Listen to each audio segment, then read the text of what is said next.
అన్నకి ఎలాంటి కోరికలు లేవు. ఇప్పుడు జనరల్గా మనందరికీ ఒక మంచి ఫోన్ కావాలి, బండి కావాలి, మంచి డ్రెస్ వేసుకోవాలి, అలాంటి చాలా కోరికలు ఉంటాయి. కానీ అన్నకి ఎలాంటి కోరికలు లేవు. ధర్మం కోసం నిలబడి ఒకవేళ గోదావరి ఖనిలో ఎవరైనా చూసినాడంటే అది రవి అన్నానే.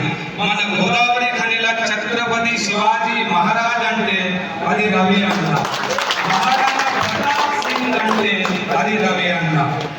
గల్లీ నుంచి ఢిల్లీకి పంపించే జిమ్మేదారి మన అందరిది. అన్నని గెలిపించాలి. మనమందరూ చాలా కష్టపడి అన్నని గెలిపించాలి. జై శ్రీరామ్.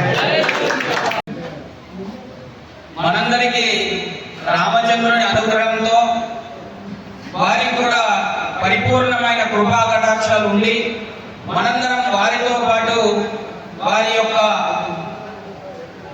ఈ వచ్చేటువంటి ఎలక్షన్లో వారికి తోడై ఉండి ఇంతై వటుడింతే అన్నట్టు వారు ఉన్నది ఇంతే కానీ వారి వృక్షం ఇంత పెద్దది అని ఒక్కసారి నిరూపించి మనం కూడా మళ్ళీ ఒకసారి ఆ అయోధ్యలో రామ మందిరం, ఈ అయోధ్య రవి గారిని పెద్దపల్లి పార్లమెంట్ లో గెలిపే విధంగా మనం అందరం కూడా వారికి రక్షణగా ఉంటూ ఈ అవకాశం ఇచ్చినటువంటి పెద్దలందరికీ నమస్కారం. మీ అందరికీ కూడా రామచంద్ర స్వామి అనుగ్రహం ఉండాలని సీతారామచంద్ర భగవానికి జై శ్రీరామ.